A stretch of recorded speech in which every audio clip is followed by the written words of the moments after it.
ஒரு உதாரணம், இப்போ கரண்ட்டை நீங்கள் எடுத்துக்கோங்க. அந்த கரண்ட்னால நிறைய பலன்கள் உண்டு. டிவி ஓடுது, மிக்சி ஓடுது, வாஷிங் மிஷின் ஓடுது, லைட்லாம் எரியுது, ஃபேன்லாம் ஓடிக்கிட்டு இருக்குது. இந்த மின்சாரத்தை நாம் பயன்படுத்தி கொண்டே இருக்கிறோம், நிறையா காரியங்களுக்கு பயன்படுத்தி கொள்கிறோம். இந்த மின்சாரம் ஒரு பொருளுக்குள்ளாக துண்டிக்கப்படும் பொழுது என்ன நடக்கிறது? ஒன்றுமே என்ன அப்பனா அங்கே செயல்படவில்லை. மின்சாரத்தை யாராவது கண்ணில் பார்த்துருக்குறாங்களா? மின்சாரம் நமக்கு தெரியுது, தொட்டா என்ன பண்ண ஷாக் அடிக்குன்னு சொல்கிறோம், தொட்டா ஷாக் அடிக்குன்னு சொல்கிறோம். தேவ ஆவியானவரை நீங்கள் புரிந்து கொள்ள வேண்டும். மின்சார வாட் அப்படின்னு சொல்லுவாங்க, கொஞ்சமாக இருக்கும், அதிகமாக இருக்கும். அதை தொட்டாலே என்ன பண்ண ஷாக் அடிக்கும். ஒரு சிலருக்கு தொட்ட விட்டியும் தூக்கி எறியும், ஒரு சிலருக்கு தொட்ட விட்டியும் கருவி போயிடும். ஏன்னா அதனுடைய அந்த கெப்பாசிட்டியை பொறுத்தது. இப்போ நீங்கள் புரிந்து கொள்ளணும். டிவி பெட்டி, பல விதமான டிவி பெட்டி இருக்குது. அதுக்குள்ளே என்ன பண்ண கரண்ட்டு போகுது. கரண்ட்டு போகிறத யாரும் பார்க்க முடியாது. ஃபேனுக்கு போகிற கரண்ட்டு அல்லது லைட்டுக்கு போகிற கரண்ட்டு, மிக்சிக்கு போகிற கரண்ட்டை நம்ம பிரிக்க முடியுமா? அதை பிரிக்க முடியுமா? பிரிக்க முடியாது, பிரிக்க முடியாது. அதே போல தான் மனுஷனுடைய ஆவியையும் தேவனுடைய ஆவியையும் பிரிக்க முடியாது. அல்லேலூயா சொல்லுங்க. அது கனெக்ஷன் எங்கே இருக்குதுன்னா தேவனோடு இருக்கிறது. அது இயக்குனர் யாருன்னா தேவ ஆவியானவர். நம்முடைய சுவாசத்தை இயக்குகிறவர் யாரு? தேவ ஆவியானவர். அதனால தான் தேவன் தந்த ஆவி அவரிடத்திலே செல்கிறது. இந்த மனிதனுடைய ஆவி என்ன செய்யும்? ஏன் ஆவி எப்படிப்பட்டதாக இருக்குது? ஏன்னா உங்கள் ஆவி மனுஷனுடைய ஆவி. வேதத்தை வாசிக்கலாம் என்ற அந்த உணர்வு இருக்கும், வாசிக்க முடியல. காலையிலிருந்து கர்த்தரை துதிக்கணும்னு சொல்லி என்ன பண்ண உணர்வு இருக்கும். அந்த உணர்வை தருகிறவர் தேவ ஆவியானவர் மனுஷனுடைய ஆவிக்கு வெளிப்படுத்துகிறார். அவர் என்ன பண்ணுறாரு? நான் உனக்கு கரண்ட் தரேன் அப்படின்னு அவர் என்ன பண்ண கொடுக்குறார். ஆனால் இயங்காமல் போவது யார் அப்படின்னா மனுஷனுடைய ஆவி.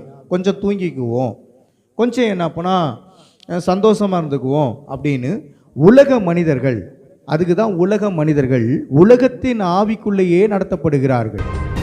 உலகத்தின் ஆவியினால் நடத்தப்படுகிறபடியினால் அவர்களுக்கு தேவ ஆவி இன்னதென்று புரியவில்லை, சொன்னாலும் தெரியவில்லை.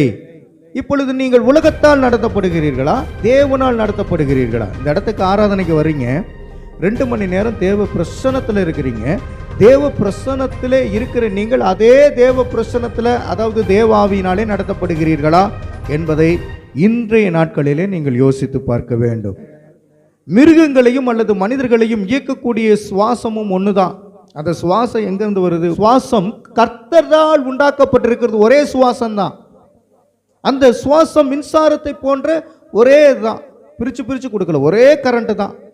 அந்த கரண்ட்ல இருந்து தான் எல்லாமே உண்டாகிறது. அல்லேலூயா. பறவைகள், மீன்கள் அல்லது என்னன்னா விலங்குகள், இவைகள் எல்லாம் கர்த்தர் தந்திருக்கிற அந்த சுவாசமா இருக்கிறது. இந்த சுவாசங்களுக்கு எந்த விதமான தனிப்பட்ட அடையாளங்களோ ஆதாரமோ இல்லை.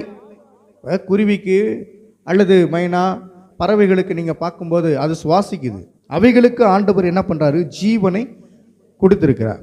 அவைகளுக்கு என்ன இருக்குன்னா ஆத்துமா இருக்குது. அவைகளுக்கும் சிந்திக்கும் உணர்வு, ஐக்கியம், சித்தம், இந்த மண்டலங்கள்லாம் அவைகளுக்கு உண்டாயிருக்கிறது. அல்லேலூயா.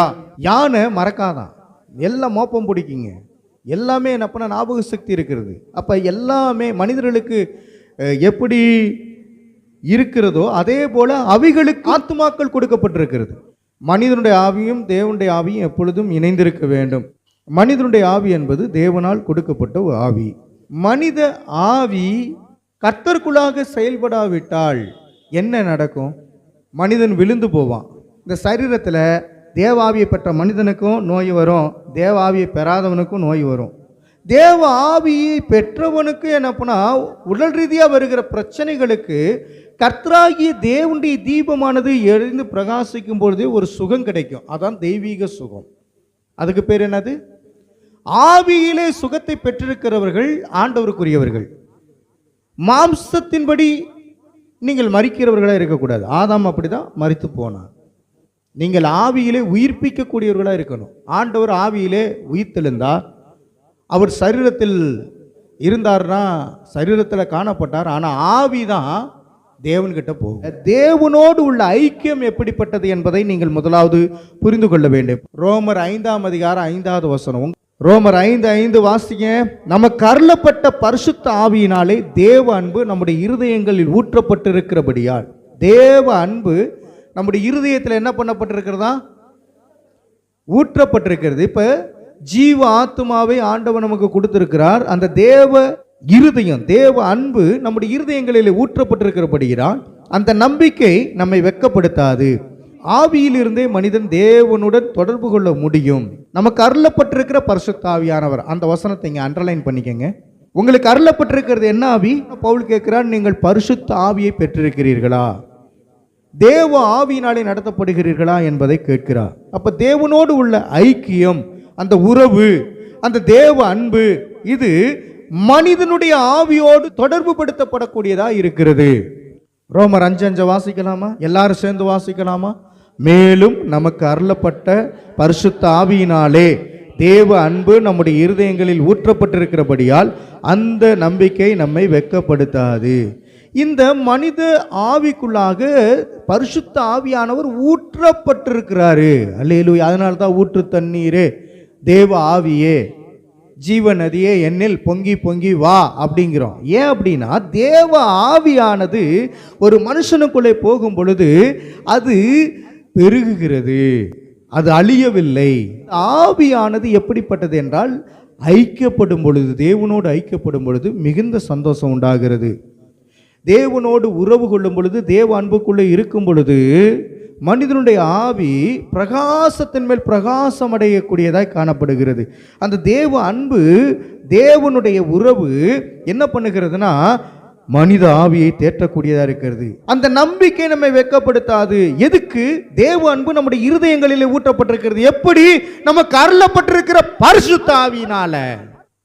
அருமையானவர்களே, பரிசுத்த ஆவியினால் நடத்தப்படுகிறீர்களா? அந்த பரிசுத்த ஆவியானவர் தான் உனக்குள்ள இருக்கிறாரு. அவருக்கு கீழ்ப்படுகிறோமா என்பது நமக்கு முக்கியம். ஆராதனை 9 மணிக்கு என்று தெரிந்தும் கொஞ்சம் லேட்டாக வரும். அதே இது என்ன பண்ண, ஒரு ட்ரெயினை பிடிக்கணும், அந்த நேரத்தில் ஒரு பஸ்ஸை பிடிக்கணும்னா நம்ம என்ன பண்ணிடுறோம்? அதற்கு முன்கூட்டியே நம்ம போய் நிற்கிறோம். ஸ்கூல் படிக்கிற பிள்ளைங்க 9 மணிக்குள்ளே என்ன பண்ண இருக்கணும்னு ஒரு ரூல்ஸ் வச்சுருக்காங்க. 9:05 போனாலும் எவ்வளோடா ஃபைனு? 10 ரூபா. ஆனால் நம்ம விசுவாசிகளை ஒன்றுமே சொல்ல முடியாது. உங்கள் ஆவி ஏன் கலங்குது?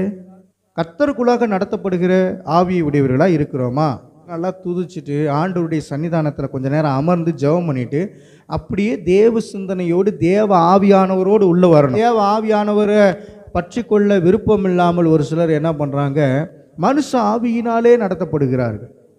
இங்கே உட்காந்துக்கிட்டு மனுஷ ஆவியினாலே நடத்தப்படுகிறது என்ன தெரியுமா? பலவிதமான யோசனைகள், பலவிதமான சிந்தனை மண்டலங்கள். இது இருக்கவே கூடாது. நம்ம எப்பயுமே தேவ ஆவியினால் நடத்தப்படணும். நம்ம தேவனுடைய ஆவியினால் நடத்தப்படும் பொழுது சாப்பாட்டுக்கு ஆண்டவர் தருவார். தேவ ஆவியினால் நடத்தப்படும் பொழுது காசு ஆட்டோமேட்டிக்காக கிடைக்கும். தேவ ஆவியினாலே நடத்தப்படும் பொழுது ஆண்டவர் உனக்குரிய அந்த உணர்வுகளை எல்லாம் புரிந்து, உணர்ச்சி மனசாட்சி ஆண்டவர் பார்க்கிறார். ஏன்னா அவருடைய ஆவி அது. நீங்கள் ஆவியிலே கலங்கி ஜெபித்திருக்கிறீர்களா? அந்த கலங்கிறதை கர்த்தர் கரெக்டாக பார்த்து அதுக்குரியவைகளை செய்வார். இதுதான் ஆவியானவருடைய செயல்பாடு. அதனால தான் ஆவியானவருக்குள்ளாக இருக்குன்னு சொல்லி ஆண்டவர் விருப்பப்படுகிறார். ஆண்டவர் கேட்கிறார், ஒரு குறை உங்களுக்கு வைத்திருக்கிறேன், ஒரு குறை இல்லை. அல்லேலூயா. எப்ப? தேவ ஆவியினால் நடத்தப்படும் பொழுது. உங்களுக்குள்ள மாம்ச சிந்தனையோ மரணமா இருக்கிறது. மாம்ச சித்தம், மாம்ச சிந்தனை வந்துருச்சு, நான் செத்து போயிட்டா என்ன ஆகிறது? உங்களுடைய ஆவி ஆண்டவருக்குள்ளாக தீபமாக இருந்துச்சுன்னா அதான் பரலோகத்துக்கு போகும். அந்த மரண பயம்தான் உங்களுக்கு தேவ ஆவியானது, உங்களுக்குள்ள இருக்கிற அந்த ஆவியானது கர்த்தரண்டையில் இருக்கிற கனெக்ஷனை முறிக்குது. மாம்ச சிந்தனை எப்போ பாரு என்னென்னா அவங்கள போய் பார்க்கணும், இவங்கக்கிட்ட போய் இப்படி பேசணும். 4 பேர் நமக்கு வேணும். 4 பேர் வந்து என்ன ஆக போகிறான்? அவனுக்குள்ளே இருக்கிற ஆவியினி தான் உங்களுக்குள்ளே வந்து செயல்படும். மேலும் நமக்கு அருளப்பட்டிருக்கிற பரிசுத்த ஆவியினாலே, அந்த பரிசுத்த ஆவியினாலே தான் தேவ அன்பு வருது. அன்பு கூறுவேன் இன்னும் அதிகமாய். தம் அடிக்கிறவன் பாடுவான், செக்ஸில் இருக்கிறவன் பாடுவான், பல பாவத்தில் இருக்கிறவன் பாட முடியும், பாட்டு கூட எழுத முடியும், நல்ல ஆண்டவருக்காக ஆடக்கூட முடியும். ஏன்னா அவன் மனுஷ சிந்தனையில் அவன் செயல்படுத்த முடியும். ஆனால் நீங்கள் தேவ ஆவியோடு தேவ விருப்பத்தோடு நடப்பதற்கு பரிசுத்த ஆவியானவர் என்ன சொல்கிறாரோ அதற்கு முக்கியத்துவம் கொடுத்து நீங்கள் செஞ்சாதான் உங்கள் இருதயங்களில் அவர் ஆவி ஊற்றப்பட்டு சமாதானமாக இருக்க முடியும். அல்லேலூயா. அந்த நம்பிக்கை நம்மை வெட்கப்படுத்தாது.